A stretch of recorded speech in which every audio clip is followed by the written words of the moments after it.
Bienvenidos sean todos a una clase más de estos temas de cardiología. Vamos a continuar ahora con el tema de endocarditis infecciosa, el cual es un tema grande, relativamente complejo y bastante fascinante, y vamos a tener que dividirlo, por lo tanto, en dos partes principales. Vamos a entrar de lleno con la primera parte, y como no podría ser de otro modo, empezamos con la definición. ¿Qué es la endocarditis infecciosa?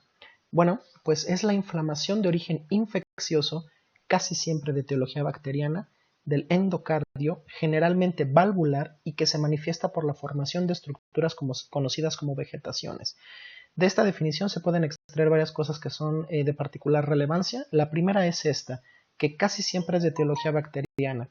Eso no significa que la endocarditis no pueda tener otras etiologías, sobre todo fúngica, por hongos, pero la mayor parte de las veces cuando hablemos de endocarditis vamos a sospechar de primera instancia una etiología bacteriana. Lo siguiente es que esta inflamación causada por esta infección se va a dar en el endocardio. El endocardio es el revestimiento interno del corazón, es la capa interna. Recuerden que es endocardio, miocardio y pericardio. Ahora bien, el endocardio no solamente reviste internamente las aurículas y los ventrículos, sino que también reviste las válvulas cardíacas. Y esto es de particular relevancia porque, aunque el endocardio reviste completamente el corazón, la mayoría de las veces la endocarditis infecciosa va a asentarse sobre el endocardio de las válvulas cardíacas. No quiere decir que no pueda haber una vegetación en el endocardio que reviste las paredes ventriculares, en cuyo caso ya lo llamamos endocardio mural, como se los pongo aquí abajo en esta anotación con amarillo. Pero la mayor parte de las veces se van a asentar estas vegetaciones en el endocardio de las válvulas. Ahora bien, lo último que es relevante es esto, la formación de estructuras conocidas como vegetaciones. Las vegetaciones son las lesiones por excelencia de la endocarditis. Si están infectadas, son vegetaciones sépticas. Si no están infectadas, serán vegetaciones asépticas. Las vegetaciones asépticas se pueden dar en casos de endocarditis que no son infecciosas. En este caso estamos hablando de endocarditis infecciosa y es el tema que nos ocupa.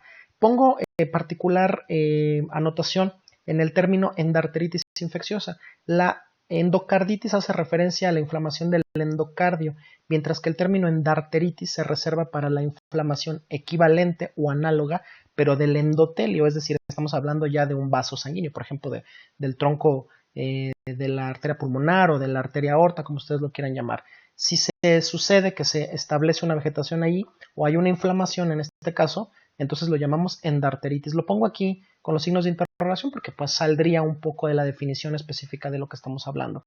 Ahora bien, la endocarditis infecciosa se puede clasificar desde el punto de vista temporal en aguda y subaguda. Simplemente lo vamos a dejar como aguda cuando se desarrolla en días y subaguda cuando se desarrolla en semanas a meses. En términos generales, la endocarditis aguda tiene un curso que es más agresivo, tiende a tener una extensión local y a distancia, mientras que la endocarditis subaguda se va a desarrollar de una forma más lenta, la destrucción de las válvulas va a ser en mayor o menor grado menor y la extensión a distancia va a terminar siendo por lo general pobre, va a ser poca. En algunas bibliografías probablemente puedan encontrar algunos días en particular. Las actuales guías internacionales no utilizan días en particular para referirse a cuándo es aguda y subaguda. De repente dicen que aguda es hasta una semana, menos de 7 días, y posteriormente empezamos a hablar de subaguda y cuando ya involucramos meses de crónica. Nos vamos a quedar de momento con esto, aguda días y subaguda cuando ya estamos involucrando semanas o meses. Este esquema que les pongo aquí es únicamente para recordar de qué estamos hablando cuando hablamos de endocarditis. Como la endocarditis se asienta generalmente en las válvulas cardíacas, me interesa que recuerden o que sepan cuál es la función natural, normal, de las válvulas cardíacas. Nosotros tenemos 4 válvulas, 2 auriculoventriculares y 2 ventrículoarteriales, es decir, 2 válvulas que van a separar los atrios de los ventrículos y 2 que van a separar los ventrículos de sus respectivas arterias o grandes arterias. La función normal de las válvulas va a ser la de permitir el flujo unidireccional de sangre a lo largo de todo el circuito cardíaco. Es decir, las válvulas permiten que la sangre fluya en un único sentido y que no se regrese. Es decir, la válvula que se interpone entre el atrio derecho y el ventrículo derecho, que es la válvula tricúspide, va a permitir que pase la sangre del atrio derecho al ventrículo derecho y de ahí se continúa hacia la arteria pulmonar sin regresarse esta sangre al atrio derecho. Es decir, se abre para que pase y después, cuando aumenta la presión en la contracción del ventrículo derecho, la válvula se va a cerrar, entonces no va a permitir que se regrese esta sangre. Lo mismo va a pasar de forma análoga con el ventrículo izquierdo y la válvula mitral, que es la que les estoy señalando aquí, y lo mismo va a pasar entre los ventrículos y los respectivos troncos arteriales.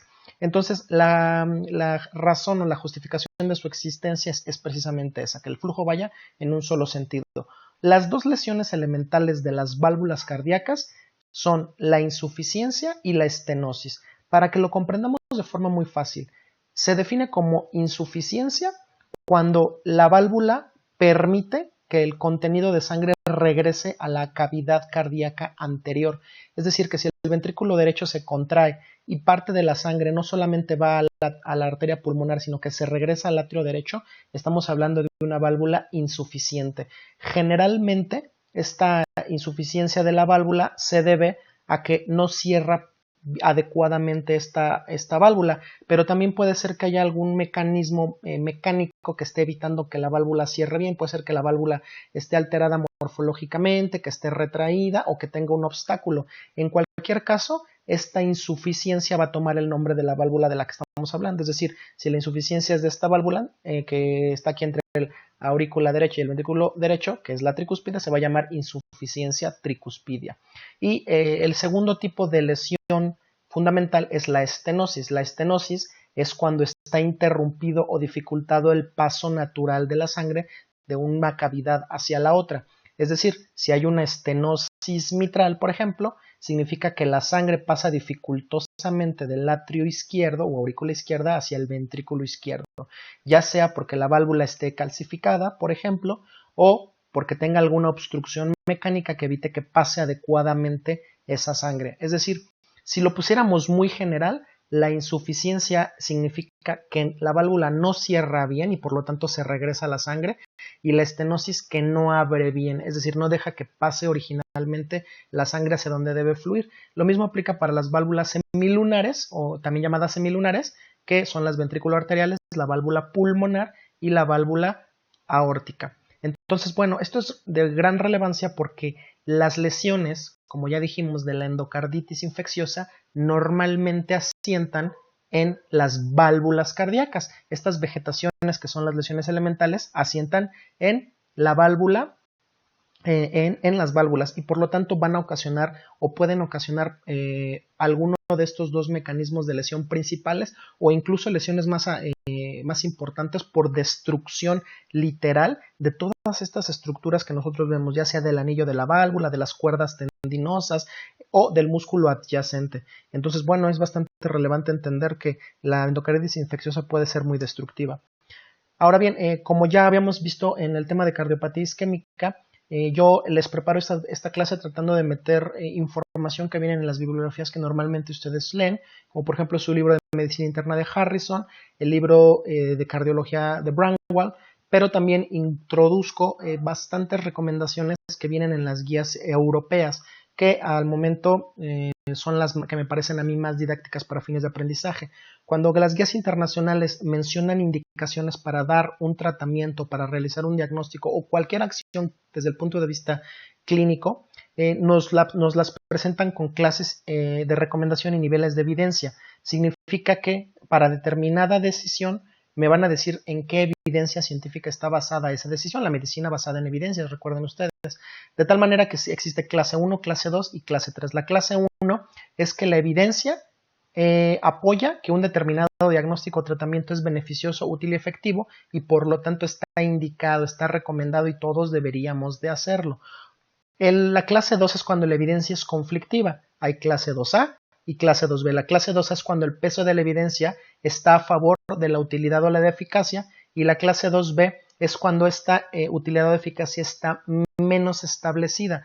Entonces, cuando hablamos de una 2A, decimos que esto procedimiento diagnóstico o este tratamiento se debe de considerar, y cuando es 2B decimos que se puede recomendar, es decir, va bajando el nivel de recomendación. Y la clase 3 es cuando la evidencia o el acuerdo general dice que algo no es útil o incluso podría hacer daño, entonces no se recomienda. Para cada clase de evidencia para cada clase de recomendación tenemos un nivel de evidencia, es decir, por ejemplo, si nosotros decimos que una recomendación tiene clase 1, es decir, que todos decimos que se debe de recomendar, puede ser que esto esté basado en 3 niveles de evidencia. Nivel de evidencia A, cuando hay datos procedentes de múltiples ensayos clínicos aleatorizados o metaanálisis, y ya sabemos nosotros que la mejor evidencia desde el punto de vista clínico proviene de los ensayos clínicos aleatorizados y cegados. Conforme nos vayamos yendo para abajo, ya todo lo que no esté aleatorizado, todo lo que no esté cegado, tiene un poder estadístico y por lo tanto una aplicabilidad clínica menor, lo que significa que cuando tenemos un clase 1 nivel de evidencia A es bastante bueno porque significa que todos estamos de acuerdo porque la evidencia de alta calidad dice que algo debe de hacerse. El nivel de evidencia B es cuando solamente hay un solo ensayo clínico, que puede ser muy bueno, pero solamente hay uno, o que hay muchos estudios que son grandes, pero no están aleatorizados. Recuerden ustedes, desde el punto de vista estadístico, bioestadístico, la aleatorización es muy relevante para darle calidad a los resultados que obtengamos. Y el nivel de evidencia C es cuando no hay evidencia de ensayos clínicos. Puede ser que solamente haya pequeños estudios de menor potencia, como por ejemplo estudios retrospectivos, registros, series de casos, o cuando hay un consenso general de que algo debe de hacerse. Puede ser que no tengamos la evidencia en ensayos clínicos, a veces no se pueden hacer ensayos clínicos de ciertas cosas, pero los expertos concluyen en que es lo correcto que se debe de hacer. Y ese es el nivel de evidencia C. Entonces, bueno, ya después de este pequeño comercial, vamos a ver cuáles son las poblaciones de alto riesgo para endocarditis. Bueno, la endocarditis es más probable en los pacientes portadores de prótesis valvulares o cualquier otro material protésico asociado a valvuloplastías. Cuando un paciente tiene una valvulopatía que es severa, muchas veces está indicado quitarle esa válvula y ponerle una prótesis. Puede ser una prótesis mecánica o una prótesis biológica. En cualquier caso, ese material extraño es un factor de riesgo para desarrollar endocarditis. Es para hasta como mucho de sentido común. Segundo, las personas que ya tuvieron una endocarditis infecciosa. Si ya te dio una vez, te puede dar 2 veces. Puede ser que los mecanismos sean los mismos o que la predisposición que tú tienes a la endocarditis se mantenga. Por lo tanto, tiene mucho sentido. Pacientes con cardiopatías congénitas cianógenas no tratadas y aquellos con cardiopatías congénitas cianógenas con shunts, cuyo traducción más adecuada es cortocircuitos, paliativos o material protésico asociado a la reparación. Las cardiopatías congénitas cianógenas, como por ejemplo la tetralogía de Fallot, todas las de ventrículo único, la transposición de los grandes vasos, todas estas que nos dan cianosis, todas cuando no son tratadas son factores predisponentes para desarrollar endocarditis infecciosa. Y muchas de estas cardiopatías congénitas se tratan creando cortos circuitos de manera artificial para permitir la mezcla de sangre oxigenada y desoxigenada para que el paciente tenga una mejor calidad de vida. Todos estos shunts son factores de riesgo y todo el material extraño que se asocie a la reparación también lo es. Y desde luego los pacientes que se inyectan drogas intravenosas. La endocarditis de las válvulas del lado derecho, principalmente la válvula tricúspide, es muy frecuente en los pacientes que inyectan drogas intravenosas. Tiene todo el sentido. Te inyectas algo por vena y los microorganismos que ingresen por esa lesión van a ir por el retorno venoso y van a llegar al ventrículo derecho. Y en este caso van a acceder a la válvula tricúspide. Entonces se entiende bastante bien. ¿Quiénes más están en riesgo? Aunque en un riesgo menor, todas estas cardiopatías congénitas no cianógenas que les pongo aquí, la persistencia del conducto arterioso, la comunicación interventricular, la comunicación interauricular, todas estas cuando no están corregidas, la aorta bicúspide, disculpen aquí un pequeño error de dedo, de tipaje, la aorta bicúspide, que es cuando la válvula aórtica, en vez de tener 3 valvas, 3 compuertitas, nada más tiene 2. Esa presencia de 2 valvas únicamente es un factor de riesgo para endocarditis porque normalmente esta válvula no es del todo funcional. Entonces, por una u otra razón crea flujos turbulentos y crea fuerzas hemodinámicas que terminan dañando el el endocardio de la válvula. Entonces, pues es un lugar de asiento de la endocarditis. Y la valvulopatía reumática, desde luego, sobre todo cuando es mitral o aórtica, son factores, desde luego, de riesgo para desarrollar endocarditis. Ahora bien, profilaxis. Profilaxis es dar un antibiótico antes de un procedimiento para evitar que el paciente desarrolle una infección más importante. Fíjense bien, las guías internacionales ya actualmente solamente recomiendan dar profilaxis antibiótica en procedimientos dentales cuando estos procedimientos van a manipular la región gingival o periapical del diente. Es decir, únicamente cuando se accede a este tipo de tejidos es cuando vamos a nosotros a dar una profilaxis antibiótica. Fíjense en la clase de indicación 2A y nivel de evidencia C. Nivel de evidencia C significa que la evidencia no proviene de grandes ensayos o que es una opinión de expertos. Parece que todos estamos de acuerdo en que, bueno, los expertos están de acuerdo, en que hay una evidencia que se orienta más a que sí debería de hacerse esto. Para todos los demás que tradicionalmente se consideraban pacientes que podían beneficiarse de la profilaxis, actualmente las guías dicen que no. Miren, clase 3, clase 3, clase 3, clase 3, no se recomienda. Es decir, no lo vamos a recomendar para procedimientos del tracto respiratorio, no lo vamos a recomendar para procedimientos del aparato gastrointestinal o urogenital, y no lo vamos a indicar para procedimientos de piel y tejidos blandos. Por ejemplo, tracto respiratorio, no le vamos a dar profilaxis cuando haya procedimientos como broncoscopía, laringoscopía o la propia intubación. No justifica dejarle al paciente profilaxis. En gastrointestinales no se recomienda para gastroscopía, ni colonoscopía, ni cistoscopía. Para el parto vaginal o para la cesárea no se recomienda dar profilaxis antibiótica. Y para procedimientos de piel tampoco. Entonces, esto que les pongo aquí al lado pareciera ser un poco contradictorio con la tabla, pero si ustedes se fijan en estos dos renglones, aquí está la explicación. Todos estos procedimientos de manipulación, estos que vienen aquí, dicen que no se recomienda darlo, pero cuando en la manipulación de lo que sea que le estemos haciendo hay manipulación, valga la redundancia, de una infección establecida, es decir, cuando al estar manipulando el tracto respiratorio o el aparato gastrointestinal o la piel estamos removiendo o accediendo o manipulando tejido que ya sabemos de antemano que está infectado, entonces es razonable, no con una clarísima indicación, pero muy razonable, sí dar tratamiento profiláctico. Si vamos a acceder a un absceso que esté en el aparato respiratorio, entonces sí se recomienda dar tratamiento antibiótico con medicamentos antiestafilocócicos, por obvias razones. Cuando es del tracto genitourinario, debemos de tratar de pegarle a los enterococos con ampicilina o amoxicilina, estas dos penicilinas. Cuando es de piel y de tejidos blandos, desde luego, antibiótico antiestafilocócico y contra estreptococo beta hemolítico, ¿no? Contra el estreptococos piógenes que antes conocíamos. Ahora bien, aquí un resumen de sus bibliografías, cuáles son los pacientes que tienen alto riesgo de tener una endocarditis cuando se les realizan procedimientos dentales, que ya quedamos que es la principal y única indicación desde el punto de vista general, y es estos: válvulas cardíacas protésicas o prostéticas, aquí lo dicen prostéticas, yo lo digo protésicas, es lo mismo, endocarditis previa, cardiopatías congénitas, ya dijimos cuáles, y valvulopatía que se desarrolla después del trasplante cardíaco, más las que les ponemos aquí. ¿Cuál es el tratamiento que se les va a dar o cuál es la profilaxis que se les va a dar a estos pacientes? Recordar siempre vamos a iniciar, o la primera opción va a ser la amoxicilina, y para aquellos que no les puedan dar amoxicilina vía oral, la ampicilina. En todo caso, amoxicilina y ampicilina. 2 gramos de amoxicilina vía oral 1 hora antes del procedimiento, o 2 gramos intravenosos o intramusculares 1 hora previa al procedimiento si vamos a utilizar ampicilina. Cuando hay alergia a la penicilina, los macrólidos, claritro y guacitromicina. Esta cefalosporina de primera generación, clindamicina, y cuando hay alergia a la penicilina y no se puede tomar vía oral, entonces ya nos vamos a estas opciones intravenosas: cefazolina, ceftriaxona o clindamicina. Entonces hay que recordar, profilaxis únicamente indicada de forma clara en procedimientos dentales y se da 1 hora antes del procedimiento con este medicamento, con amoxicilina, y en alérgicos con macrólidos y con cefalosporinas de primera generación o clindamicina. ¿Cuál es la profilaxis en intervenciones cardíacas? Es decir, ya nos pasamos a un rubro más específico.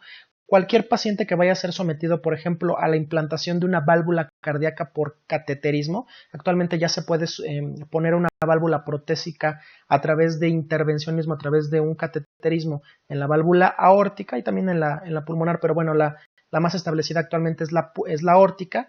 Ese es un tipo de procedimiento que puede requerir tromboprofilaxis. Este otro más, aquel en el que se implanta un marcapasos. El marcapasos, esto que ven aquí es la fuente del marcapasos, de donde viene la electricidad. Eso queda subcutáneo, pero los cables entran entran por vía venosa y llegan hasta el atrio y luego ventrículo derecho, lo que significa que si hay una infección aquí, esta puede ingresar fácilmente hacia las cavidades cardíacas y causar infección de las válvulas, incluso del endocardio. Entonces eso es procedimiento de riesgo. Y aquí les pongo una imagen de unas válvulas protésicas. Esta es una válvula mecánica y esta es una válvula biológica, ¿no? Si se dan cuenta, estas válvulas mecánicas tienen dos disquitos. Estos imagínense que se abren y se cierran, dejan pasar la sangre y cuando se quiere regresar se cierran, dejan pasar la sangre y cuando se quiere regresar se cierran. Entonces ese es el mecanismo que normalmente hacen nuestras válvulas, pero pues con un dispositivo mecánico. Como tienen dos discos se les llama bidisco. Hay muchos tipos de válvulas mecánicas, no viene al caso que ahorita hablemos de eso, pero sí que hablemos de la profilaxis para este tipo de procedimientos. Se recomienda primero que nada que se haga un cribado preoperatorio para descartar a los portadores o para encontrar a los portadores de Staphylococcus aureus nasal antes de una cirugía electiva, por ejemplo, de cambio valvular. Es decir, le van a hacer un exudado nasal, ver si tiene estafilococo y si lo tiene se trata, porque ese puede ser un factor de riesgo para endocarditis posterior. Se recomienda profilaxis antes de colocar un marcapasos, como este aquí, o un cardioversor, que tiene una implantación muy parecida. Y se deben eliminar las fuentes de sepsis al menos 2 semanas antes de implantar una válvula protésica o cualquier otro material extraño. Y les pongo hasta acá abajo, o aquí las guías les ponen, no se recomienda el tratamiento local sistemático sin cribado de Staphylococcus aureus, es decir, si no lo evidencié, pues no le doy tratamiento, entonces está contraindicado dar si no tengo yo la evidencia. Una imagen más para que vean en grande las prótesis biológicas y las prótesis mecánicas, simplemente para que se vayan dando una idea. Al respecto de la microbiología, ¿cuáles son los microorganismos por los cuales se da endocarditis infecciosa? Fíjense bien, hay que aprenderse un par de cosas de forma fija, que ya a ustedes no se les olvide. Los microorganismos que están más asociados con endocarditis son los estafilococos, es decir, áureos y no áureos, es decir, los estafilococos áureos y los Staphylococcus coagulasa negativos como el Staph epidermidis, los streptococos y los enterococos. Esos tres son los principales géneros y especies, en algún caso, de microorganismos que principalmente causan endocarditis. Hay otros, por supuesto que sí, y incluso podemos hablar de hongos. Ya habíamos dicho que casi siempre la endocarditis es por bacterias, pero también pueden ser hongos los que ataquen. Entonces no los vamos a descartar, eso es un pensamiento que siempre tenemos que tener al menos en la mente. ¿Qué otra cosa es relevante? Podemos tener endocarditis en dos tipos de válvula, en nuestras válvulas normales, naturales con las que nacimos, es decir, válvula nativa, o podemos tener endocarditis en una válvula protésica. Les voy adelantando que la endocarditis de válvula protésica tiende a ser más agresiva, tiende a complicarse más y su mortalidad en general es mayor. Pero entonces esto es importante que entendamos que existen estos dos tipos de válvulas y luego ya hay subdivisiones. Cuando tenemos en nuestra propia válvula, cuando se trata de nuestra propia válvula nativa, puede ser una endocarditis de la comunidad, comunitaria o extrahospitalaria, o una endocarditis asociada a la atención de la salud, ya sea nosocomial o no nosocomial, ¿no? O sea, no del entorno intrahospitalario claramente. Luego está los consumidores de drogas como un apartado independiente y cuando hablamos de válvula protésica podemos hablar de dos momentos, endocarditis temprana o endocarditis tardía. La endocarditis temprana es cuando han pasado menos de 12 meses, o sea, es decir, un año desde que se implantó la válvula, y la tardía es cuando han pasado más de 12 meses de la implantación. Esto tiene relevancia porque microbiológicamente los microorganismos son diferentes. Aquí les puse en estos recuadros rojos cuáles son los que potencialmente ustedes tendrían que aprenderse más o tener ya bien claro. ¿Cuál es el germen más común que causa endocarditis de válvula nativa comunitaria, como le dice aquí, es decir, extrahospitalaria? El estreptococo del grupo viridans. Los estreptococos del grupo viridans son los que actualmente conocemos como estreptococos orales. Bueno, antes decían viridans, como el Streptococcus sanguis, mutans, mitis. Esos son los estreptococos orales o del grupo viridans, los que se encuentran en la boca principalmente. Esos son los estreptococos que causan endocarditis. Esos son los microorganismos que causan endocarditis de válvula nativa comunitaria. ¿Ya se dieron cuenta? Ahora, ¿cuál es la microbiología? ¿Cuál es los gérmenes más comunes en la endocarditis de válvula nativa nosocomial? Es decir, asociada a la hospitalización o a los servicios sanitarios. En ambos casos, aunque no extendí el recuadro hasta acá, es el Streptococcus aureus. Son porcentajes, 45% de las endocarditis de válvula nativa asociadas a hospitalización es por Staphylococcus aureus, tanto en nosocomial como en no nosocomial, ¿sale? Entonces ya hacemos una primera diferenciación clara de microbiología diferente. Y para los pacientes que tienen válvulas protésicas, cuando la válvula protésica está temprana, es decir, tiene menos de un año que se implantó, el germen más común, según esta bibliografía, también es el Staphylococcus aureus. Y cuando la endocarditis ya da tardíamente, después de 12 meses, normalmente se da por Staphylococcus coagulasa negativos. Dependiendo de la bibliografía, a lo mejor pueden encontrar un cambio y pueden ver aquí una inversión de estos dos. Si se dan cuenta, el porcentaje está muy pegadito, pero bueno, en términos generales vamos a pensar en el Staphylococcus aureus en los entornos hospitalarios y en las valvulopatías, y en las endocarditis de válvulas de forma temprana. Tiene sentido, si te operan, estuviste en el hospital y por lo tanto el germen probablemente va a ser hospitalero, por lo tanto el Staphylococcus aureus tiene que predominar. Ahora bien, ustedes seguramente han escuchado hablar del grupo HASEC de bacterias. Son bacterias gram negativas, son de crecimiento lento, de cultivo exigente, y cada uno de estas letras hace alusión a un género específico de bacterias. Ya después lo vamos a desglosar. Aquí solamente para que vean que, aunque siempre que hablen de endocarditis, siempre alguien menciona el grupo HASEC, la realidad es que es infrecuente en casi todos los términos, tanto en la endocarditis adquirida en la comunidad como en la válvula protésica de tipo tardío puede presentarse, pero fíjense, en todos los demás está en ceros, es decir, es relativamente infrecuente, lo mismo que la endocarditis por hongos. No quiere decir que no sea agresiva en el caso de los hongos, pero ahí está, es relativamente infrecuente y podríamos decir que su máxima incidencia es en los pacientes con endocarditis infecciosa temprana, desde luego protésica, ¿sale? Y bueno, como también quiero que noten que hay un cierto porcentaje de pacientes que no les vamos a encontrar en el hemocultivo nada, van a ser endocarditis con hemocultivo negativo, que puede deberse a bacterias casi siempre de cultivo difícil o a otros puntos, como el hecho de que el paciente ya haya recibido antibiótico previo, pero bueno, hay un 11% de veces en la comunitaria que hay endocarditis con hemocultivo negativo, en la nosocomial 7%, en la atención sanitaria no nosocomial 6%, en los consumidores de drogas intravenosas 5%. Y nos regresamos también hasta acá arriba.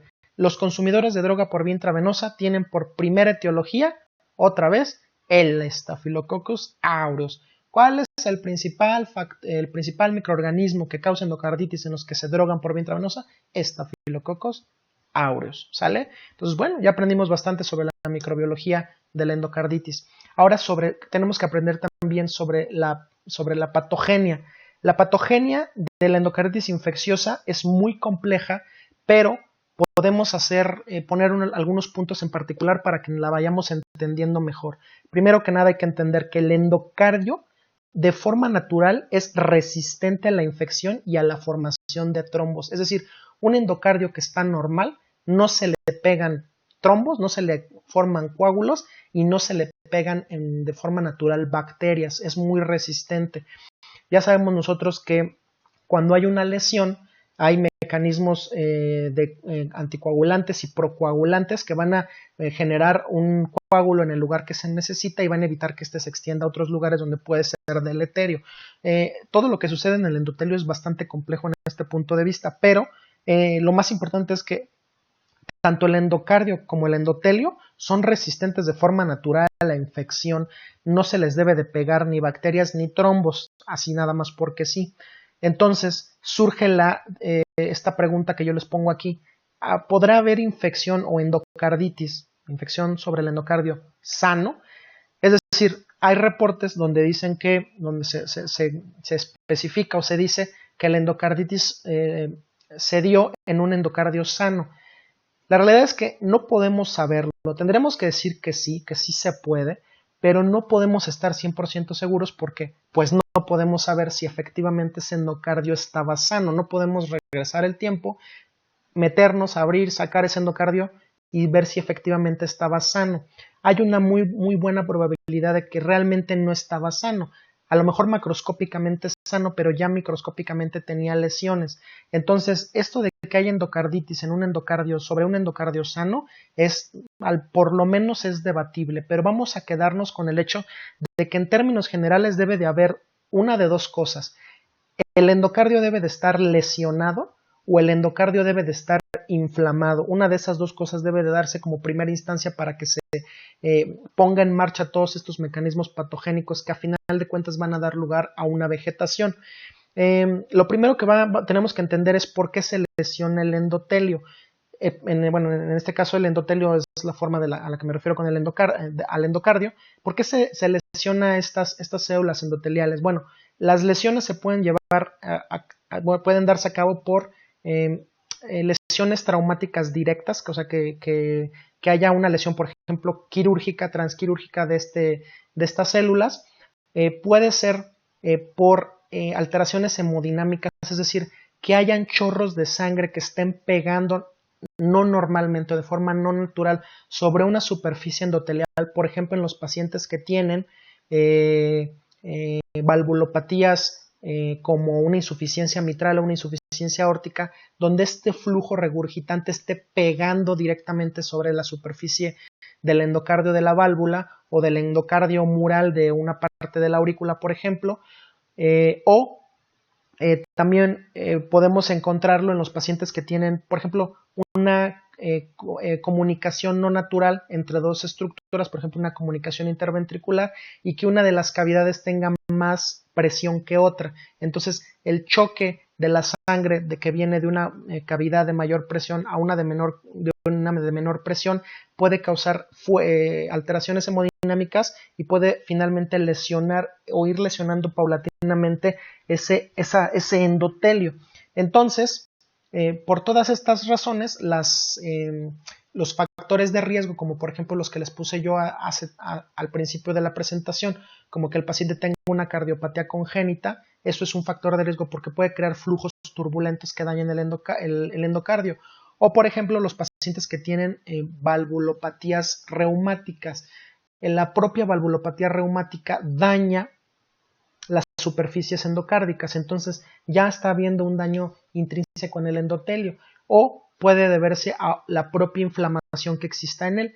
Entonces, para quedar a final de cuentas claros, cualquiera de estos mecanismos que esté causando la lesión endotelial va a permitir que la infección directa por microorganismos virulentos o la formación de una lesión trombótica dada por fibrina y plaquetas que conocemos como endocarditis trombótica no bacteriana. Es decir, la mayor parte de las veces, antes de que nos encontremos nosotros con la vegetación infectada, con la vegetación séptica, primero vamos a tener esta endocarditis trombótica no bacteriana, es decir, esta formación o esta vegetación que va a estar formada por fibrina y plaquetas y que ahora sí, ya esta fibrina y plaquetas, este conglomerado va a ser un sitio, va a ser un nido que va a facilitar la adhesión de los microorganismos virulentos. Lo de microorganismos virulentos es importante porque no el tener bacteremia por cualquier bacteria te va a dar endocarditis. Primero que nada, tienes que tener la lesión endotelial o el endotelio inflamado.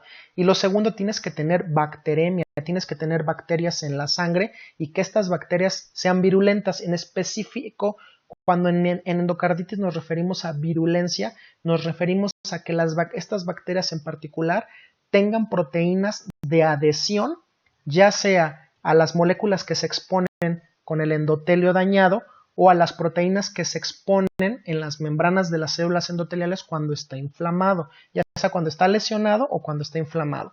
Entonces, bueno, ya que se desencadenó la formación de un coágulo, un enmarañado de fibrina y plaquetas, entonces sí, ya que tenemos las bacteremias, podemos dar lugar a la adhesión de estas bacterias a este conglomerado recién formado. Por eso dice, la endocarditis trombótica no bacteriana es un sitio de adhesión de bacterias durante las bacteremias transitorias. Las bacteremias transitorias pueden ocurrir en cualquier momento, cuando nos estamos cepillando los dientes, cuando nos pasamos el hilo dental, cuando nos inyectamos o cuando alguien se inyecta algún medicamento o una droga intravenosa, cuando se manipulan las vías urinarias, las vías gastrointestinales, es decir, cualquier sitio por el que pueda ingresar la bacteria, entonces va a causar una bacteremia transitoria. No confundir el hecho de que las bacteremias transitorias son causas de endocarditis en el paciente que ya tiene una endocarditis trombótica no bacteriana, una lesión endotelial, con el hecho de la profilaxis, porque un paciente puede desarrollar endocarditis por una bacteremia ocasionada por el lavado o el cepillado normal de los dientes, y eso no significa que cada vez que nos cepillamos los dientes tengamos que hacer profilaxis. Entonces, a lo que se refiere la profilaxis es al intento de prevenir que un procedimiento en particular aumente todavía más el riesgo de la endocarditis. Eso hay que dejarlo bastante claro, porque actualmente sabemos que estos cepillados de los dientes causan bacteremias de poca cuantía y de poca duración. Y estas sí pueden ser la causa de la endocarditis, pero no es una justificación clínica para dar una profilaxis, porque incluso sabemos que estas bacteremias son más frecuentes de más relevancia que las bacteremias de un procedimiento dental, por ejemplo. Entonces, solamente cuando se accede a la región periodontal es cuando vamos a dar la profilaxis. Entonces, bueno, ya me regresé un poquito para que quedara bien claro esto, no confundir el hecho de que estas bacteremias sí pueden ser la causa de la endocarditis con el hecho de que no en cualquier procedimiento vamos a dar profilaxis antibiótica. Ahora bien, los microorganismos que suelen causar endocarditis tienen componentes microbianos superficiales reconocedores de moléculas de adhesión de la matriz. Es decir, eso es a lo que nos referimos casi siempre cuando decimos virulencia. Los microorganismos deben de tener algún componente que se adhiera a las moléculas que se están expresando en la recién formada endocarditis trombótica no bacteriana, y estos componentes microbianos son los que van a mediar la adhesión a estos sitios de endotelio lesionado. Y ahora sí, cuando juntamos una vegetación no infectada con las bacterias, entonces ya vamos a tener una vegetación séptica y vamos a poder hablar propiamente de endocarditis. Recuerden que ahí está ocurriendo fenómenos bastante complejos.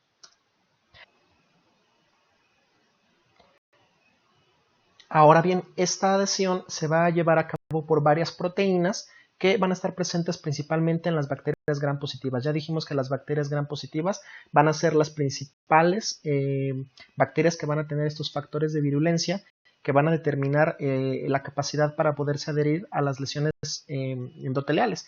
Primero que nada, fíjense bien, la adhesión se facilita por las proteínas de unión con fibronectina presentes en muchas bacterias gram positivas, eso es en términos generales. Luego, va a haber otras proteínas que van a ser específicas de diferentes tipos de microorganismos. Los ejemplos que les pongo aquí son de bacterias gram positivas, que ya les comenté desde hace varias diapositivas, son las principales causantes de endocarditis, los cocos gram positivos. Fíjense bien, por ejemplo, el Staphylococcus aureus, el factor de aglomeración, que es una proteína superficial para unión con fibrinógeno y fibrina. Proteínas superficiales de unión con fibrinógeno, proteína superficial de unión con colágeno y pelos EBP. Todos estos median la adhesión plaquetaria de Enterococcus fecalis o glucanos o FIM-A, que son miembros de la familia de las adhesinas de la mucosa bucal que están presentes en los estreptococos. Mención aparte, mención especial, merece esta característica del Staphylococcus aureus, que es extremadamente relevante y que implica que este microorganismo se puede adherir a un endotelio por lo demás intacto. Ya dijimos que lo que más se requiere es primero una lesión endotelial o un endotelio inflamado. En este caso podemos hablar de un endotelio intacto que no tiene una solución de continuidad, pero que sí puede ya estar arrancando ahí con un proceso de inflamación. Para que el Staphylococcus aureus se pueda adherir a este endotelio intacto, necesita proteínas de unión con fibronectina que se van a adherir a las integrinas que van a estar expresándose en este endotelio que va a estar desde el punto de vista de solución de continuidad intacto, pero que ya va a estar con un proceso de inflamación. ¿Sale? En esta diapositiva vamos a ver cómo es la formación en términos generales de una vegetación. Otra vez recordamos, la vegetación es la lesión característica de la endocarditis. La realidad es que la formación y el crecimiento de una vegetación es un proceso complejo, pero que se puede entender con unos pasos muy sencillos para propósitos didácticos. Fíjense bien, en este esquema hay dos triadas de imágenes, un panel A, por decirlo de alguna manera, y un panel B. Vamos a ver dos situaciones que son las más representativas de las dos cosas que suceden en la formación de las vegetaciones. Uno es en el caso en el que el endotelio tiene una lesión, es decir, otra vez solución de continuidad, y dos, donde no existe dicha lesión, donde la integridad de las células endoteliales se mantiene, pero ya hay un proceso inflamatorio subyacente. Vamos a mostrar primero el primer ejemplo. Lo primero que ocurre es que, fíjense bien, esta falta de integridad de la continuidad de las células endoteliales va a exponer las células del estroma y proteínas de la matriz extracelular. Obviamente, como un proceso natural que tiene el organismo para llegar y sellar y reparar los sitios de lesión, va a ser la llegada de un coágulo inicial de plaquetas y fibrina. Eso es lo que se representa aquí en amarillito. Este coágulo inicial, esta formación plaquetaria, este sitio donde están agregadas las plaquetas y algo de fibrina, va a ser el sitio, el nido donde se van a poder llegar a adhesionar, donde se van a llegar a pegar estas bacterias que están aquí. Si ustedes se dan cuenta, aquí se están representando unos estreptococos. Ya saben que los estreptococos van en cadenitas, por eso están aquí uno tras otro pegadito. Estos van a ir por la sangre en una bacteremia determinada y van a llegar a adherirse mediante las proteínas específicas de las que ya hemos hablado que tiene cada bacteria en particular y que determinan su virulencia a este coágulo inicial. Una vez que estas bacterias están adheridas a este coágulo inicial, nos pasamos al siguiente esquema y vemos que esta adhesión de las proteínas va a estimular a la llegada de monocitos. Los monocitos están en la circulación, son células que van circulantes y que cuando llegan a los tejidos y se diferencian se convierten en macrófagos. Creo que eso es conocimiento ya general. Esta unión de estreptococos en este caso con el coágulo inicial de fibrina va a atraer a los macrófagos o a los monocitos para que se transformen en macrófagos, y una vez que llegan aquí, estos macrófagos o estas células van a estimular la producción de factor tisular y varias citocinas. Esto es relevante porque el factor tisular va a echar a andar la cascada de la coagulación y las citocinas van a atraer más plaquetas, a activar plaquetas y también a contribuir con los mecanismos de la coagulación. Eso quiere decir que van a empezarse a pegar más plaquetas, es una especie de retroalimentación en la cual más plaquetas empiezan a llegar, las citocinas van a atraer más células inflamatorias, más monocitos que se van a transformar en macrófagos, y todo ya se está formando un conglomerado que es lo que conforme va a ir creciendo se va a terminar convirtiendo más adelante en una vegetación. En la última imagen simplemente vemos que este proceso que ya arrancó se está volviendo cada vez más grande, se siguen acumulando más bacterias porque pues el proceso de adhesión se sigue llevando a cabo aquí, siguen llegando monocitos, siguen transformándose en macrófagos, produciendo citocinas, echando a andar la cascada de la coagulación, y todo este proceso inflamatorio va a determinar que se extienda la lesión a las células endoteliales adyacentes, que una vez que ya estén dañadas van a empezar a manifestar o a colocar en sus membranas otros receptores como las integrinas que van a ser causantes de su destrucción a final de cuentas por la llegada de otras bacterias. Entonces, a final de cuentas, esto es lo que quiero que vean, que la vegetación final, la vegetación que ya ha concluido de formarse, ha mantenido en el interior una considerable cantidad de bacterias, aunque algunas están en la superficie, varias de ellas están escondidas, están excluidas de la circulación, y esa es una de las razones más importantes por las cuales ni las células de ataque natural de nuestro cuerpo, de nuestro sistema inmunitario, ni los antibióticos que van circulando por acá van a ser capaces de destruir con la suficiente rapidez estas bacterias. Es por eso que el tratamiento de las endocarditis normalmente es con antibióticos intravenosos y por largos periodos de tiempo. Ahora vamos a ver el ejemplo de esta triada de imágenes que está representada por la letra B. En este caso no hay una lesión endotelial como tal. Si se dan cuenta, aquí están todas las células endoteliales una tras otra. Sin embargo, ya hay un proceso inflamatorio subyacente aquí.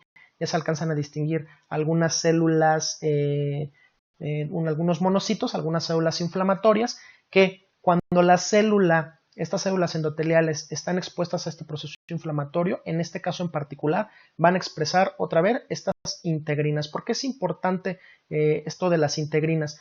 Porque las integrinas, algunas de ellas van a ligar a la fibronectina, que va a estar ahí en la circulación, y mediado por esta unión de fibronectina a las integrinas, va a poderse llegar a pegar, va a poderse llegar a adhesionar el Staphylococcus aureus. Ya habíamos hablado en esta diapositiva atrás que el Staphylococcus aureus necesita proteínas de unión a fibronectina, y es específicamente de eso de lo que estamos hablando aquí. Esas proteínas de adhesión a fibronectina se van a unir a la fibronectina, que a su vez está unida a las integrinas estimuladas por la inflamación, y esa es la forma por la que estos racimitos, si se dan cuenta aquí son hileras y aquí son racimos, esa es la forma en la que estos racimitos se van a llegar a adherir a las células.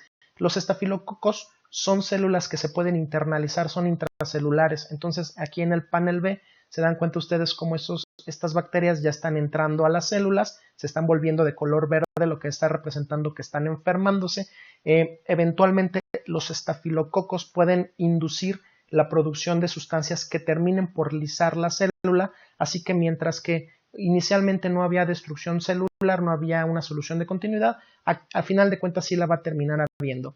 Ahora bien, estas células endoteliales que ya están infectadas van a estimular la producción de factor tisular y de citocinas, y nos vamos a pasar prácticamente a lo mismo que estaba sucediendo acá. Ese factor tisular va a estimular, va a echar a andar la cascada de la coagulación, las citocinas van a atraer a más células inflamatorias como los monocitos, que van a llevar a cabo una retroalimentación positiva. Los monocitos se transforman en macrófagos, producen más factor tisular, producen más citocinas, y a final de cuentas más plaquetas terminan activándose y llegando a adhesionarse a esta estructura en formación. A final de cuentas se forma todo este conglomerado que va a estar compuesto principalmente por fibrina, plaquetas, bacterias internalizadas y algunas células inflamatorias. Eso es lo que conocemos como vegetación. Entonces, bueno, aquí me gusta el esquema porque también demuestra cómo cuando se trata de estafilococos, normalmente las vegetaciones tienden a ser más grandes y más destructivas.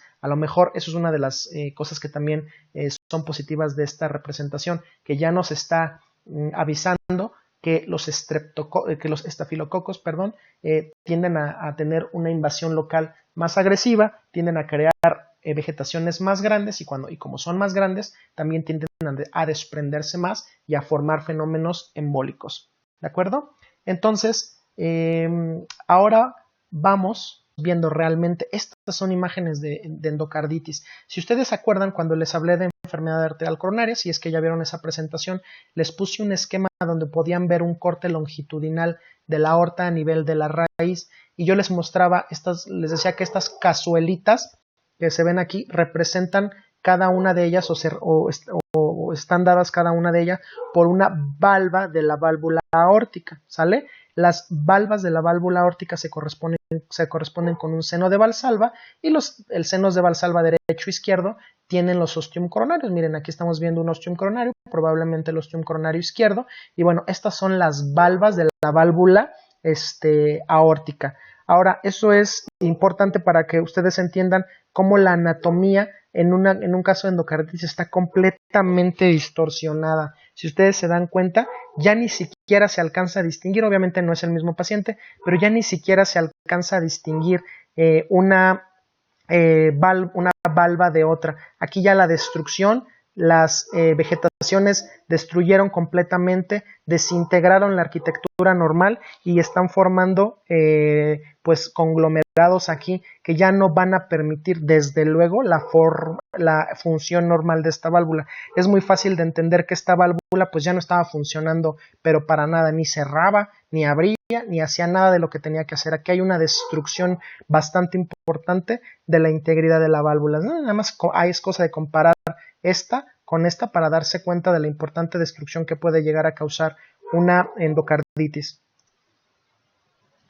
Esta es otra imagen para que ustedes vean otro ejemplo de la formación de vegetaciones. Aquí, a diferencia de la diapositiva previa, no se ve todavía una desestructuración tan severa, pero ya se comienza a ver cómo esta endocarditis está afectando de manera bastante importante a la válvula. Si se dan cuenta, esta es una válvula mitral. Esto que ven aquí liso es la aurícula izquierda.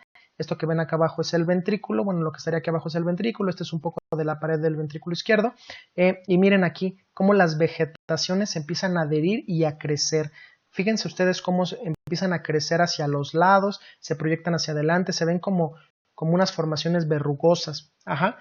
Me interesa esta imagen porque quiero que vean cómo, no sé, es fácil darse cuenta que estas vegetaciones bien podrían desprenderse. En algún momento esto bien se puede desprender y viajar a la periferia. Entonces vean nada más el nivel de crecimiento que pueden llegar a tener las vegetaciones. Aquí imaginen que cortamos el corazón, igual estamos viendo la válvula mitral de este lado, válvula mitral de este otro lado, todo esto es el ventrículo izquierdo, pared ventricular izquierda, ustedes vean el grosor de este ventrículo izquierdo, y esto lisito que ustedes ven acá arriba, otra vez es la aurícula izquierda. Entonces ustedes vean cómo estas vegetaciones ya están completamente invadiendo todo a la válvula mitral. O sea, es fácil darse cuenta cómo estas válvulas seguramente o muy probablemente ya no estaban teniendo la función normal, y esa es la causa de muchos de los síntomas cardíacos que tienen los pacientes con endocarditis. Entonces, nada más para que observen y por qué es tan importante que nosotros diagnostiquemos esto pronto y le demos un tratamiento efectivo y oportuno a estos pacientes para tratar de evitar que lleguen a estos niveles en los que las vegetaciones causan destrucciones tan intensas, desestructuraciones de la formación de las estructuras que permiten el normal funcionamiento de los aparatos valvulares y que por lo tanto podamos evitar las consecuencias mortales. Acuérdense que la endocarditis es una infección que pone en riesgo la vida. Entonces, vean aquí nada más estos grandes conglomerados, estas grandes vegetaciones que se están formando en estos pacientes. Ahora aquí les pongo este otro ejemplo. Esta que ven ustedes aquí es una válvula que se puso de forma percutánea, es una válvula aórtica transcatéter. Se los pongo para que vean que también estas válvulas, desde luego, es material extraño y se pueden infectar, ¿no? Entonces, esta es una endocarditis de válvula aórtica transcatéter. Aquí la vemos desde arriba para que la podamos ver internamente. Esta, desde luego, se tuvo que quitar por medios quirúrgicos y pues hay que ponerle otra al paciente, ¿no? El paciente pues, se le puso originalmente, seguramente porque tenía estenosis aórtica que requería cambio valvular, pero bueno, aquí esta se tuvo que retirar porque se infectó. Entonces, todo dispositivo extraño es un potencial nido para endocarditis. Otro ejemplo les pongo, me parece bastante importante. Esta es una válvula mecánica, pero se las pongo para que ustedes vean. Esta no es una endocarditis. No es una endocarditis, pero si ustedes estamos hablando de este tema y fácilmente podrían pensar, bueno, pues estas son vegetaciones. Se las pongo precisamente para que vean que muchas otras cosas pueden simular vegetaciones. El principal método diagnóstico de la endocarditis, lo primero que se hace a un paciente es un ecocardiograma. Ecocardiográficamente, estas imágenes, estos trombos, porque en este caso son trombos, pueden simular vegetaciones. Por lo tanto, los hallazgos ecocardiográficos siempre se tienen que basar en la clínica, siempre tienen que verse en el contexto del paciente. En este caso simplemente fue un trombo.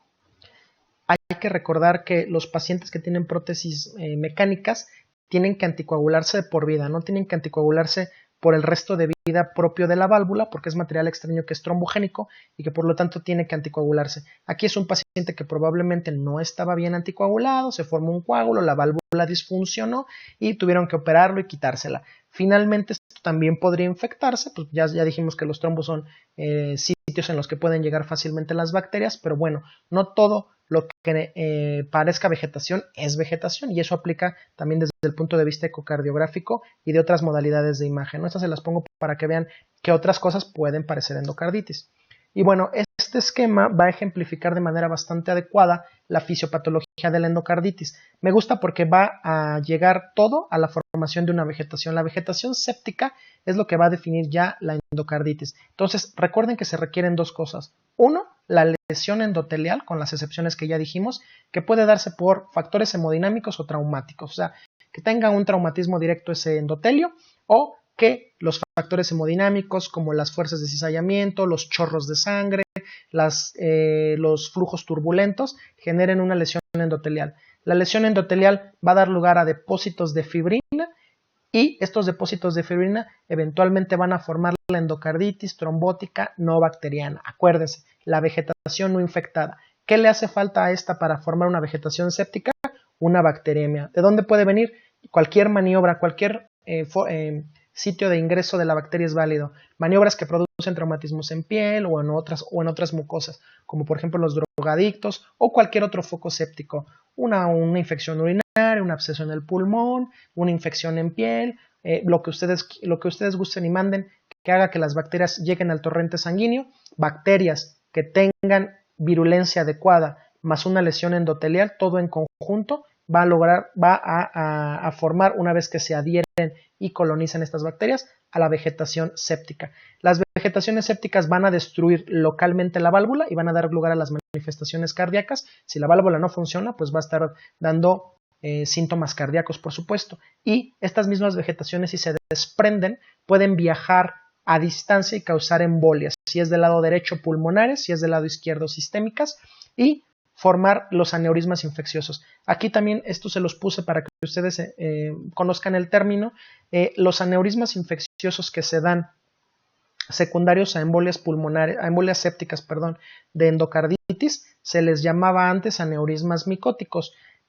Muchos de ellos ni siquiera son aneurismas reales, sino son pseudoaneurismas y no se llaman micóticos porque estén dados por hongos. Es un término muy raro de la medicina porque muchas veces ni son aneurismas y no son micóticos, no están dados por hongos. Lo más correcto es llamarles aneurismas infecciosos en todo caso. Y dar lugar a metástasis sépticas, todo lo cual va a dar lugar a las manifestaciones extracardíacas. Ahora, recuerden que la bacteremia persistente, que va a poderse dar por unas vegetaciones que están continuamente soltando bacterias, primero llegó una bacteremia transitoria, se pegó las bacterias a la vegetación y luego las vegetaciones pueden dar lugar a la liberación constante de bacterias a la sala, eso ya es una bacteriemia persistente. Puede dar lugar a reacciones inmunitarias que generen inmunocomplejos y los inmunocomplejos pueden generar vasculitis, una de las formas es la glomerulonefritis, y entre las vasculitis por inmunocomplejos y las embolias pulmonares en forma de metástasis sépticas van a dar lugar a las famosísimas manifestaciones periféricas de la endocarditis, las manchas de Janeway, los nódulos de Osler, las manchas de Roth, las lesiones en astillas y todas esas clásicas que normalmente los libros mencionan y que bien está decirlo de una vez, ya actualmente no se ven con tanta frecuencia, simple y sencillamente porque los diagnósticos son más tempranos, ¿sale? Entonces, bueno, esta es la fisiopatología general, espero que ya más o menos la hayan entendido. ¿Cuáles son las manifestaciones clínicas de la endocarditis? Primero que nada hay que decir que es un reto diagnóstico. Los pacientes se presentan casi siempre con fiebre y la fiebre, cuando un paciente llega con fiebre y otros síntomas inespecíficos, casi siempre van saltando de un especialista a otro que los trata por otras afecciones normalmente más comunes hasta que finalmente llega uno ya con un retraso, ya después de haberle dado antibiótico, con otro que le dice que finalmente que le explica que lo que tiene o que le encuentra finalmente la endocarditis.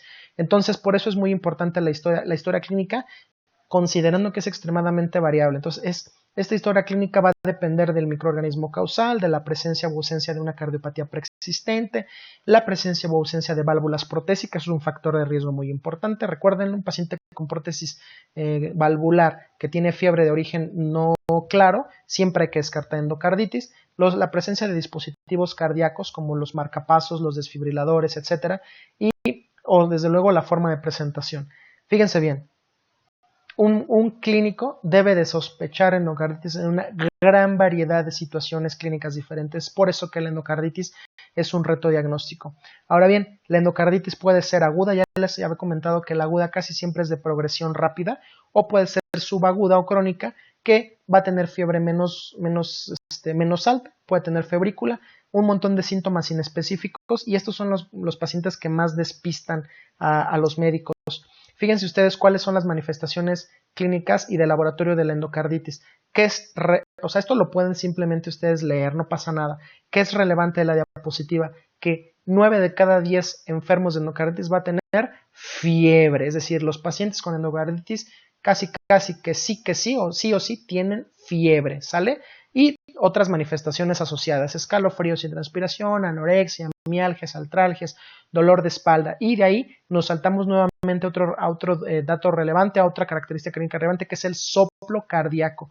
Los soplos cardíacos están dados por el paso en una válvula que normalmente esté dañada, o sea, es la formación de flujo turbulento en una válvula que está teniendo algún problema de estenosis o de insuficiencia. Estoy dándoles una definición súper general de soplo, pero bueno, más o menos para que lo entiendan, los soplos vienen en general de las válvulas. Si las vegetaciones se asientan en las válvulas y causan estenosis o insuficiencia, principalmente insuficiencia, van a entender por qué un soplo cardíaco que antes no tenía el paciente es tan relevante en la presentación de una endocarditis. Puede ser que el soplo no sea muy intenso, pero en un 80-85%, de acuerdo con esta bibliografía, los pacientes lo van a presentar. Acá, soplo de insuficiencia nuevo o agravado, 20-50%. Pueden presentarse con embolias también los pacientes desde el principio, de hecho eso es lo más común. Las embolias casi siempre se presentan al principio y pueden ser modo de presentación inicial de los pacientes. Esplenomegalia, los dedos hipocráticos, las manifestaciones neurológicas y las manifestaciones periféricas que ya les había comentado. Todos los libros las refieren, pero la realidad es que su frecuencia ya cada vez es más baja. Nódulos de Osler, hemorragias subunguales, las que son en astilla normalmente, lesiones de Janeway y manchas de Rod. Vamos de una vez, los nódulos de Osler y las manchas de Rod son fenómenos inmunológicos, mientras que las hemorragias subunguales y las lesiones de Janeway son fenómenos embólicos sépticos. Ya es una primera diferenciación que podemos hacer y es importante porque que se lo aprendan, porque bueno, incluso podría ser preguntable, ¿no? Las manifestaciones de laboratorio, la anemia, leucocitosis desde luego, o leucopenia, todos los datos de respuesta inflamatoria sistémica, por supuesto. El aumento de proteína C reactiva, que es tremendamente inespecífica, se eleva en todos los casos de inflamación, factor reumatoide y descenso del complemento sérico. Es decir, hay un montón de sustancias que se han testeado para el diagnóstico de endocarditis, pero ninguna ha servido lo bastante bien. Entonces, más bien sirven para otras cosas, como por ejemplo para evaluar la respuesta al tratamiento, para ver pacientes que se están agravando, para evaluar las complicaciones como pues alteraciones de la función hepática, alteraciones de la función renal, pero la realidad es que al momento ninguna sirve. Casi siempre cuando hay muchas sustancias que se testean para diagnosticar algo es que ninguna es buena, ¿no? Es como que una regla no escrita de la medicina. Entonces, bueno, todas tienen escaso valor predictivo para el diagnóstico de endocarditis. Esta es una diapositiva que les pongo de una bibliografía diferente. Son hallazgos físicos de endocarditis que vienen diferente a este cuadro. Este cuadro es de una bibliografía, este otro cuadro es de otra. Son Harrison y Bramwell. Y una vez más, para que vean la dominancia de la fiebre en el cuadro clínico. 8 o 9 de cada 10 pacientes van a tener fiebre. ¿Sale? El soplo cardíaco, ya sea nuevo, cambiante o aparentemente nuevo, leve o no tan leve, va a ser predominante también, ¿no? De 7 a 8 de cada 10 pacientes lo van a tener. Se pueden presentar, según esta bibliografía, una anomalía neurológica en el 40%, esplenomegalia en el 40%, las petequias y hemorragia conjuntival hasta en un 40%, y otra vez las manifestaciones periféricas, todas, ya se dieron cuenta, en porcentaje bastante bajo. Entonces coincidimos más o menos en lo mismo que vimos en la diapositiva pasada, al menos respecto a las manifestaciones más importantes. Aquí ya les pongo las famosas hemorragias en astilla. Ya les había comentado que son fenómenos hemorrágicos que traducen embolia séptica. Son estas hemorragias que precisamente parecen astillitas que se encuentran detrás de la uña en las regiones subungueales y que van a tener este color como rojizo café aproximadamente. Son indoloras la gran mayoría de ellas. Entonces a estas hay que buscarlas, hay que revisar a los pacientes. Son infrecuentes, pero nos pueden dar mucha seña de ello. Estas son las manchas de Jenneway. Si ustedes se dan cuenta, tienden a ser rojizas y violáceas. Su localización principal es en las plantas y en las palmas. Por eso les pongo una fotografía de cada una. Estas son indoloras y tienden a ulcerarse. Entonces igual son otras de las manifestaciones que tenemos que ver. Recuerden, las hemorragias en astillas y las manchas de Jenneway son manifestaciones embólicas, son manifestaciones de embolias sépticas. Y las otras dos que siguen, que son las manchas de Roth y los nódulos de Osler, que ahorita les presento, son manifestaciones inmunológicas. Las manchas de Roth se pueden ver mejor por oftalmoscopía y las van a distinguir clarísimamente porque tienen esta periferia roja con un centro pálido, ¿no? De fibrina ahí coagulada. Entonces les pongo dos imágenes para que ustedes se den una idea. Aquí está otra mancha de Roth, otra mancha de Roth, otra por acá y otra por acá. Son manifestaciones que se pueden presentar en la endocarditis y son de tipo inmunológico, ¿sale? Acá los nódulos de Osler, estos sí son sobreelevados, a diferencia de las de Jenneway, que no son máculas, o sea, son manchas, casi siempre. Estos son nodulaciones. Estas van a tender a ser violáceas y sí van a doler, ¿no? Estas a diferencia van a estar sobreelevadas, violáceas y sí van a doler. Pueden durar hasta 5 a 7 días, también hay que buscarlas. Estas son las localizaciones en las regiones tenares, hipotenares, en las plantas de en las palmas de las manos, y otra vez manifestaciones inmunológicas, ¿no?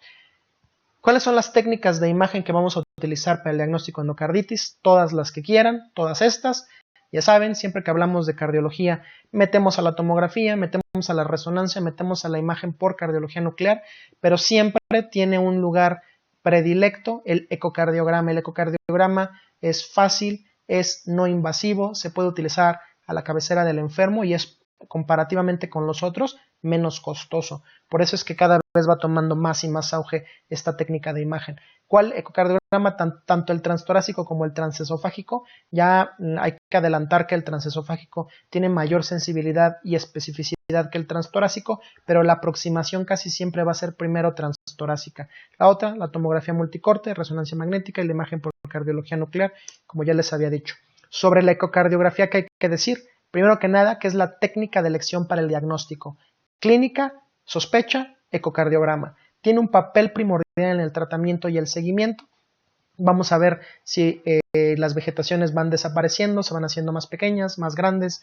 Si desaparecieron con probabilidad de un émbolo, vamos a buscar las complicaciones asociadas como la formación de abscesos, pseudoaneurismas, fístulas y por lo tanto va a ser importante también para el seguimiento. El ecocardiograma transesofágico, es decir, el que se mete la sonda a través de la boca, se va por el esófago. Acuérdense que la estructura más cercana, el eco transesofágico permite ver de manera más directa porque está más cerca el esófago del corazón, es mediante el mismo principio, solo que introduciendo la sonda por el esófago. La estructura más cercana a la zona transesofágica es la aurícula izquierda, entonces es lo primero, es lo que vamos a ver en varias de las aproximaciones.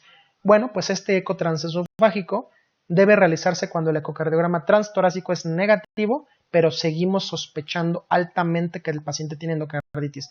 Es decir, el paciente a lo mejor es un posoperado de una válvula cardíaca, tiene fiebre que ya le investigamos por todos lados y no le encontramos y sospechamos porque a lo mejor ya tuvo endocarditis en el pasado, que tiene endocarditis y el ecocardiograma transtorácico es negativo, es decir, no encontramos vegetaciones ni otros datos que sugieran endocarditis, le hago un eco transesofágico. O sea, el transesofágico es cuando el transtorácico es negativo y sigo sospechando a pesar de eso que el paciente tiene endocarditis. Y el eco transesofágico se debe realizar también ya que se estableció el diagnóstico de endocarditis. Pude haberlo establecido con el transtorácico, pero ya una vez que lo establecí, es bastante preferible hacerle también un transesofágico porque nos permite descartar complicaciones, ¿no?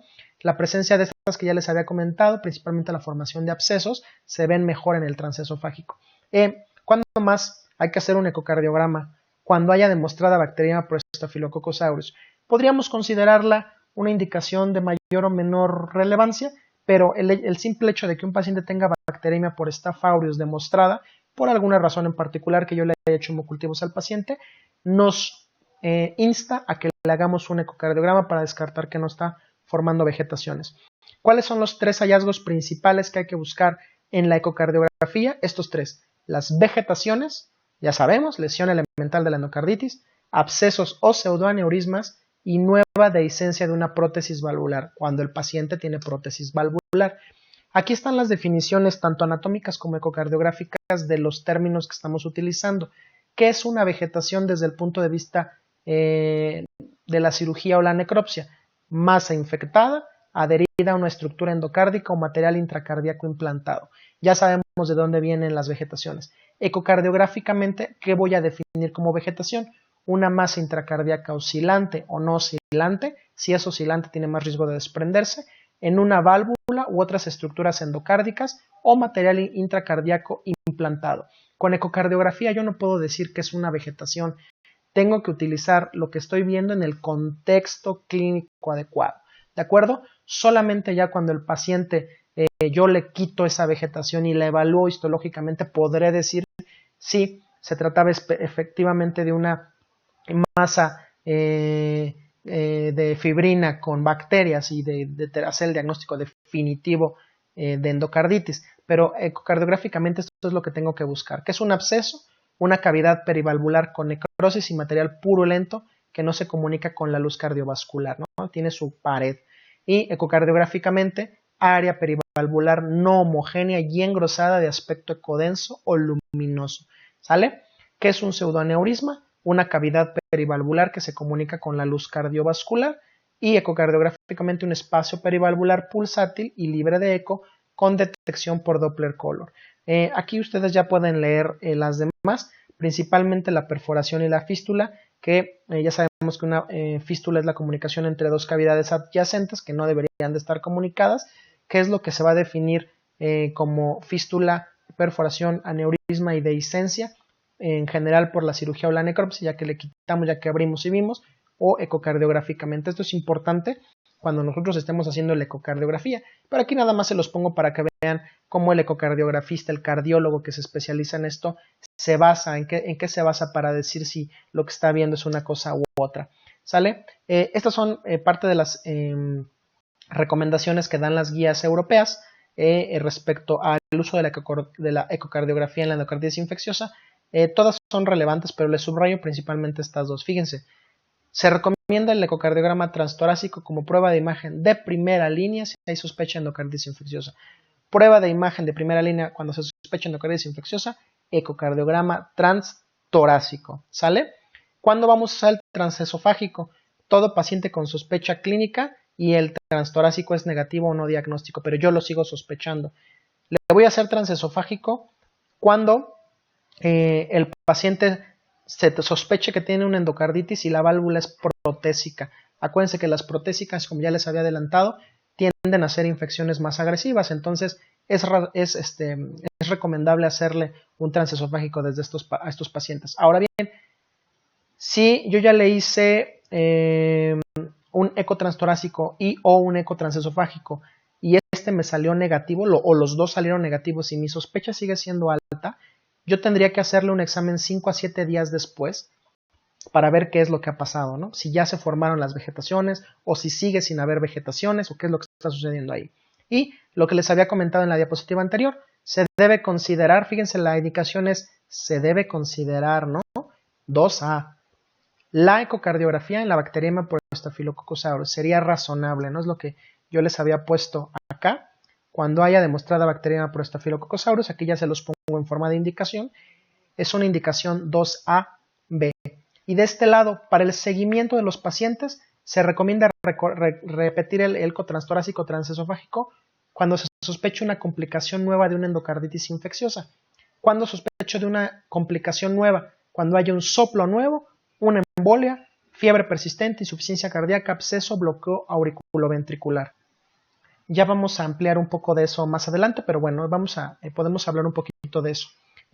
También se debe de hacer ecocardiografía intraoperatoria con indicación 1B para todos los casos de endocarditis infecciosa que requieran cirugía, y después de completar el tratamiento ya la diagnostiqué, le di tratamiento y al final le hago otro eco transtorácico para ver la morfología y la función de las válvulas y del corazón en general. Vamos a ver cómo quedó el paciente, ¿sale? Entonces, bueno, en cuanto a las vegetaciones valvulares, el ecocardiograma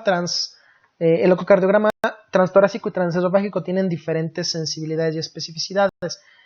Para diagnosticar vegetaciones valvulares en válvulas nativas, el transtorácico tiene una sensibilidad del 70 y una especificidad del 96%. Fíjense ustedes cómo siempre las especificidades y las sensibilidades van a ser en general mayores con el transesofágico, mientras que para válvulas nativas es del 70% el transtorácico, el transesofágico ya llega hasta el 96%. Y en válvulas protésicas la sensibilidad del transtorácico es bien bajita. Por eso es que las recomendaciones dicen que si tú tienes sospecha de endocarditis en una válvula protésica, te vayas al transesofágico casi desde el principio. Entonces aquí está, fíjense, la sensibilidad del transtorácico en estos contextos es apenas del 50%, mientras que del transesofágico es del 92%. Las especificidades son parecidas, del 90%. Y bueno, ¿cuándo me va a ser difícil diagnosticar una vegetación? Pues va a ser difícil en múltiples circunstancias. Cuando ya tenía el paciente lesiones valvulares preexistentes, un prolapso, por ejemplo, o cuando tiene mucho calcio, todo eso va a dificultar diferenciar lo que estoy viendo. Y válvulas protésicas, o cuando las vegetaciones sean muy pequeñitas. A lo mejor ahí está, pero pues yo a ojo no la puedo identificar en el ecocardiograma. También puede ser difícil cuando la tenía y embolizó, ya se fue ya se fue la vegetación, ya no la tengo ahí, pues ya no la voy a encontrar. Entonces puedo pensar erróneamente que el paciente ya no la tiene cuando sí la tenía, nada más que ya se le fue. ¿Y dónde va a haber falsos positivos? ¿Dónde voy a decir, esto es una vegetación y a la mera hora resulta que no? Les enseñé la válvula mecánica hace rato que tenía un trombo y realmente no era endocarditis, no era una vegetación, entonces trombos. Las excrescencias de Lamb, el prolapso de una cúspide, la rotura de una cuerda, por ejemplo en un paciente que tuvo cardiopatía isquémica, un infarto con elevación, se rompió la cuerda y ahí ecocardiográficamente la cuerda bailando puede parecer una vegetación. Fibroelastoma de valvulopatía degenerativa mixomatosa, o sea, la propia válvula está muy redundante, o sea, tiene tejido redundante que pareciera que es una vegetación.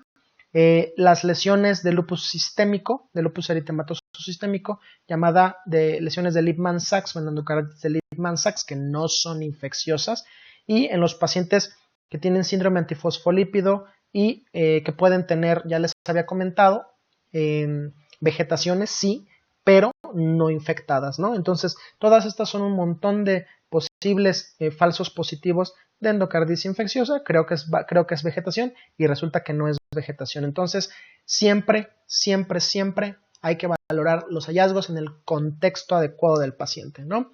La sensibilidad de la ecocardiografía transtorácica para el diagnóstico de abscesos se va al 50%, mientras que del transesofágico es del 90%. Por eso es que cuando sospechamos complicaciones, otra vez, eco transesofágico. Entonces, hasta ahorita vamos. Eco transesofágico cuando el paciente tiene alta sospecha todavía de endocarditis y el transtorácico me salió negativo. Cuando se trata de sospecha de endocarditis en una válvula protésica o cuando estoy pensando que hay una complicación como un absceso. Todos esos es mejor el transesofágico. Ahora, se ha documentado una especificidad superior al 90% tanto en el transtorácico como en el transesofágico para los abscesos. Las especificidades suelen ser muy parecidas, como ustedes se podrán dar cuenta. Ahora bien, los abscesos pequeños pueden ser obviamente difíciles de identificar, especialmente en las fases precoces de la enfermedad, en el periodo posoperatorio y en presencia de una válvula protésica. La válvula protésica genera ecos, genera imágenes ecocardiográficas que dificultan la visualización, que hacen que ahí se vea imágenes que a veces no nos queda claro qué es lo que estamos viendo, ¿no? Son ecos que se forman, sobre todo, especialmente con las válvulas mecánicas. se forman estos ecos que dificultan identificar otras estructuras adyacentes. Entonces, bueno, y la endocarditis infecciosa debe sospecharse siempre en pacientes con una regurgitación periprotésica nueva, incluso en ausencia de otros hallazgos ecocardiográficos de endocarditis infecciosa, ¿sale? Es decir, cuando el paciente tiene una fuga paravalvular, la válvula se pone en su lugar y alrededor del anillo donde esta prótesis se pega con la estructura normal del corazón, por ahí podría estarse saliendo la sangre. Eso es una fuga paravalvular. Aquí le llaman regurgitación periprotésica en esta bibliografía. Y bueno, si antes no la tenía y ahora ya la tiene, hay que sospechar endocarditis. Siempre hay que sospechar endocarditis. ¿Sale? Entonces, un pequeño algoritmo diagnóstico. Yo sospecho endocarditis, le hago un eco transtorácico.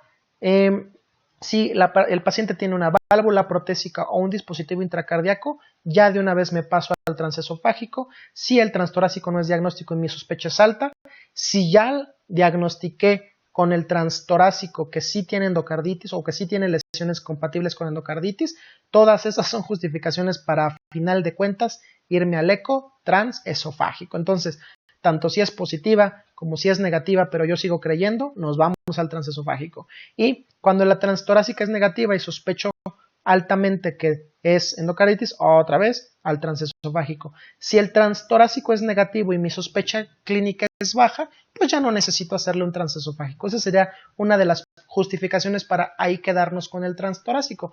Yo sospecho, mi sospecha es baja y el transtorácico me dice todo está bien, entonces ya no le hago más, ¿sale? Entonces un pequeño algoritmo diagnóstico me parece bastante bueno y aquí les voy a poner unas imágenes ecocardiográficas de cómo lucen las vegetaciones de la endocarditis. Están bastante buenas, fíjense ustedes. Esta se va a estar repitiendo una y otra vez, ahorita yo se las vuelvo a poner. Esta es una imagen ecocardiográfica que conocemos como eje largo paraesternal. No viene al caso a lo mejor que conozcan todas estas proyecciones, pero ¿qué es lo importante? Bueno, primero identificar estructuras. Les voy a ir señalando. Esto de aquí es la aurícula izquierda, esto es el ventrículo izquierdo y esto es ya la aorta. Entonces, otra vez se las pongo, entre ventrículo izquierdo y arteria aorta está obviamente la válvula aórtica. Entonces, fíjense ustedes en esta imagen redonda, móvil y gigantesca que se encuentra adosada a una de las valvas de la válvula aórtica. ¿Qué es esto? Una vegetación.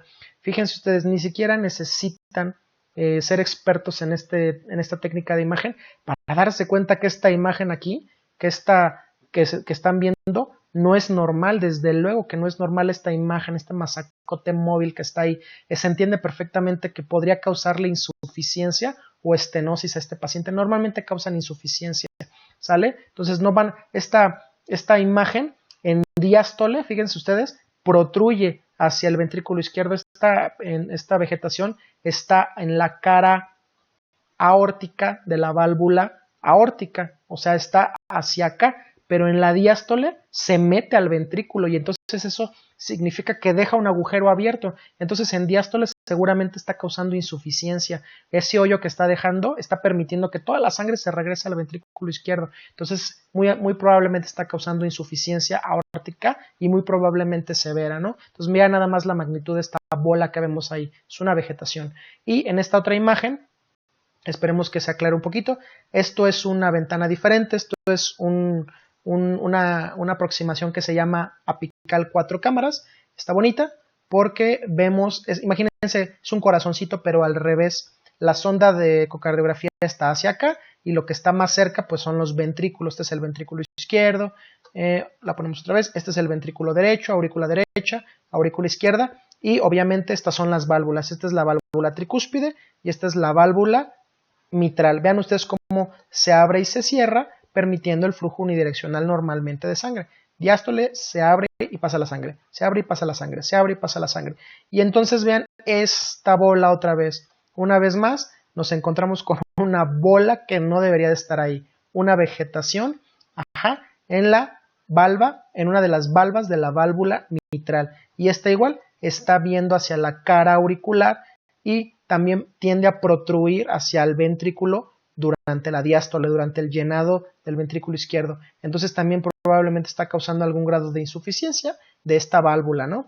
Entonces, bueno, para que ustedes vean cómo ecocardiográficamente se ven las vegetaciones, como unas masas que pueden o no ser móviles, casi siempre son móviles y que están adosadas a las válvulas cardíacas casi siempre, ¿no?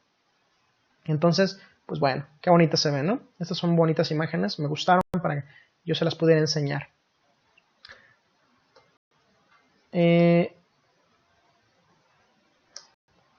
Perdón, aquí ando con problemas técnicos. Bueno, la tomografía multicorte, ¿para qué me va a servir involucrar la tomografía en esto, en los pacientes con endocarditis? Bueno, actualmente ya se están involucrando más estas otras técnicas de imagen, sobre todo para los pacientes que tengan un riesgo intermedio de tener endocarditis, ya lo veremos un poquito más adelante. Son los pacientes donde estas nuevas modalidades de imagen van a ser muy beneficiosas. Miren, la tomografía puede usarse para diagnosticar abscesos y pseudoaneurismas con la misma precisión diagnóstica que el transesofágico. Excelente, ¿no? Solamente que es más cara y hay que mover al paciente. Quizá es superior en la evaluación de la extensión perivalvular, los abscesos, las fístulas, todo esto.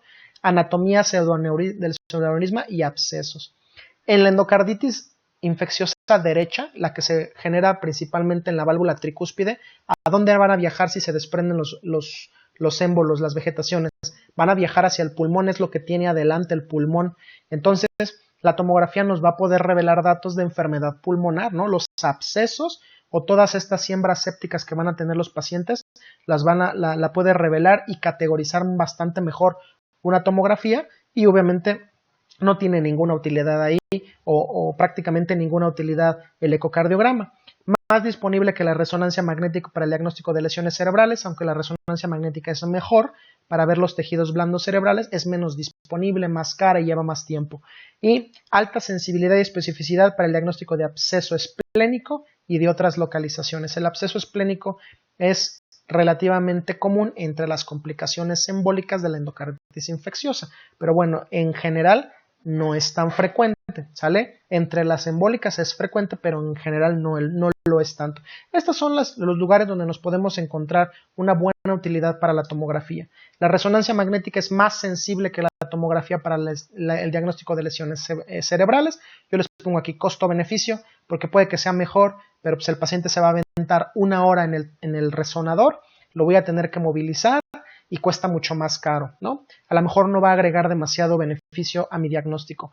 Puede agregar un criterio menor, ya les vamos a hablar de los criterios de Duke, que vamos a ver más adelante, cambiando un diagnóstico de endocarditis infecciosa probable a uno de definitivo. Entonces, pudiera ser que la resonancia me diera ese dato más que me pudiera decir, esta es una endocarditis infecciosa definitivamente. Y es anormal en la mayoría de los pacientes con síntomas neurológicos. Y a lo mejor la tomografía no así, porque la sensibilidad de la resonancia es mejor. Detecta lesiones esplénicas 1 de cada 3 pacientes cuando se realiza de forma sistemática.